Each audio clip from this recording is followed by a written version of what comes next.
الرحيم. قال الله تبارك وتعالى في محكم كتابه وهو أصدق القائلين: أينما تكونوا يدرككم الموت ولو كنتم في بروج مشيدة إن الله وملائكته يصلون على النبي يا أيها الذين آمنوا صلوا عليه وسلموا تسليما.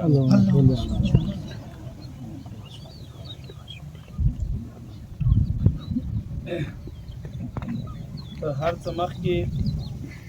الله تبارک وتعالی ته دا سوال کوو چې د مرحوم بنده ته دغه نوی کور له انواراتو او له رحمتونو منور وګرځوي. تاسې ټول امین وایئ. ثانیا کورنۍ ته له الله تبارک وتعالی نه اجر عظیم صبر جمیل غواړو. الله تبارک وتعالی دې کور ته لوی لوی اجرونه ورکړي. ورونو مرګ په ټولو باندې حق ده. الله تبارک وتعالی فرمایي کل نفس ذائقة الموت. هر کس، هر څښونکی، هر نفس دا به د مرګ تریخ غړپ خامخا څکي، خامخا به یې څکي، خو څوک مخته څوک وروسته. هغه یو متل ته وایي راتګ په نمبر د خود کور ته تلک بیرته تلل د خپل امانت سپارل دا بې نمبره ده. پلار ژوندی وي، نیکه ژوندی وي، لمسی وفات سي. الله تبارک وتعالی لکه څنګه چې ما آیات تلاوت کړ چې په کوم ځای کې په څومره کلکو کلاګانو کې له مرګ نه بچ سئ، له مرګ نه پټ سئ، بچ کېدلی نه سئ. هېڅکله به دا مرګ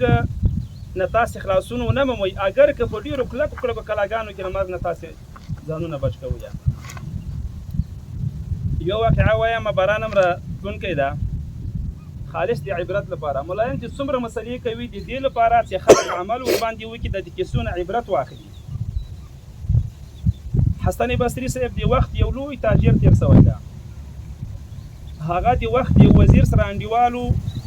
تګ راتګ به ورسره کاوه. حسن بصري صاحب ورته وویل وایي د باچا سره ما یو ورځ کېنوه چې مجلس ورسره وکړمه. وزیر صاحب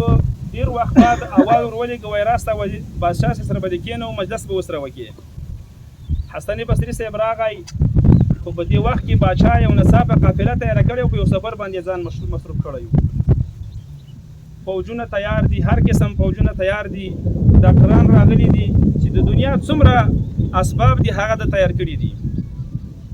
حسن بصري صاحب چې ورته راغی، وزیر صاحب ورته وایي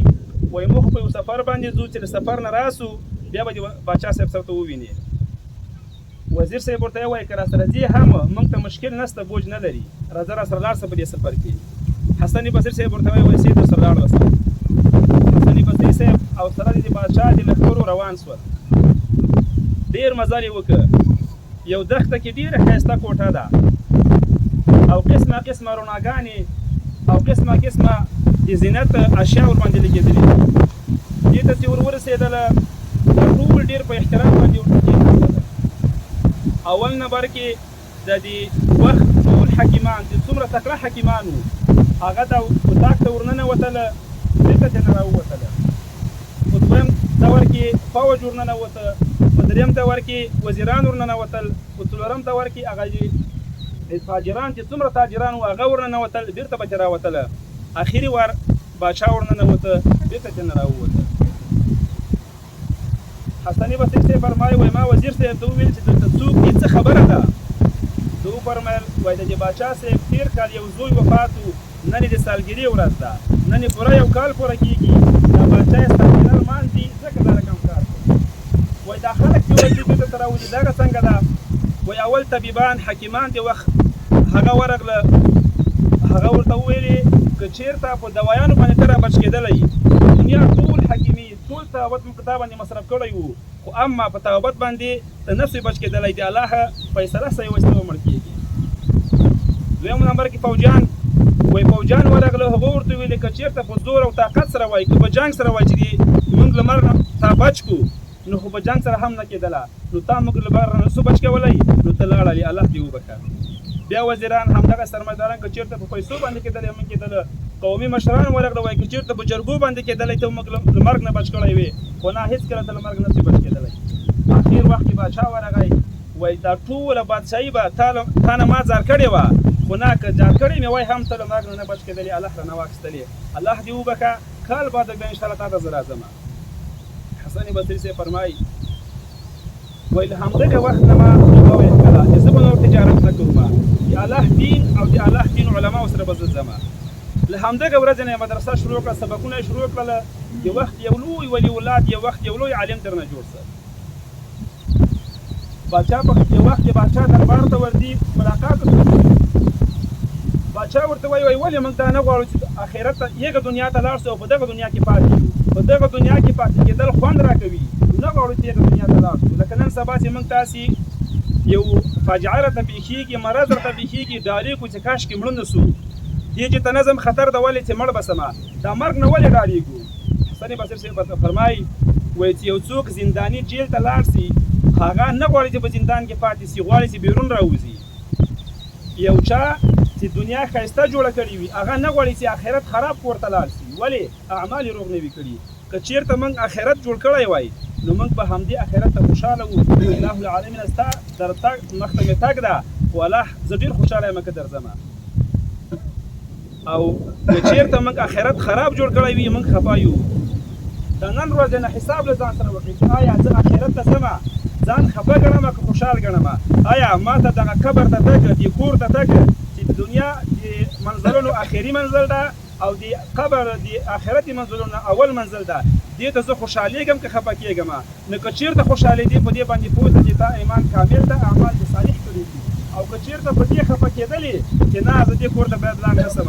نو بیا ته په دې پوه شه چې اعمال دې صالح نه دي الله ته توبه وکړه په تېرو ګناهونو باندې او په آینده کې کلک عزم وکړه چې ګناه به زه نه کوم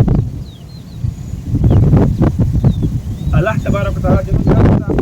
د ګناهونو نه نجات را نصیب کړي او په اعمال صالحه دې الله تبارک وتعالی دائم او همیشه وکړي حدیث کې راځي احب الاعمال الى الله ادومها وان قل یو عمل کوه خو همیشه همیشه یې کوه 2 رکعاته نفل د هر منځ نه متصل ونیسه خو همیشه همیشه یې کوه دغه الله تعالی دې نه بهتر ده چې د یو ورځې 1000 رکعاته وکړي بیا ټول کال نه کوي دغه 2 رکعاته لمونځ الله ته ډېر بهتر ده همداسې چې کوم یو عمل دې راونیو د ورځې 100 وارې درود شریف وایه استغفر الله یا یو صحابي نبی کریم علیه السلام راغی وایي د ورځې کوم اعمال ډېر کومه رسول الله ورته ویلي وایي چې یوه حصه ته هغه درود شریف وایه وایي چې نه لږ ډېر وکړم وایي 2 حصې وایه وایي نه چې لږ نور هم زیاتت وکړم وایي 3 حصې وایه وایي ټول عمر درود شریف وایه نو که درود شریف مو یو وارې وویلې 2 وارې 3 وارې حتی که چېرته حدیثو کې راځي وایي د جمعې په ورځ مو وویلې دا درود شریف خپله نبي کریم علیه السلام اوري او په نورو ورځو باندې هغه خلک چې درود شریف وایي ملایکې وروړي چې فلان د فلاني زوی دا درود شریف وویلې هلته نبي کریم علیه السلام احوال ورکړي الله تبارک وتعالی زموږ تاسو ته په اعمال صالحو باندې هغه توفیق رانصیب نور وخت نه نیسمه دعا به وکړو امین الحمد لله والعاقبة للمتقین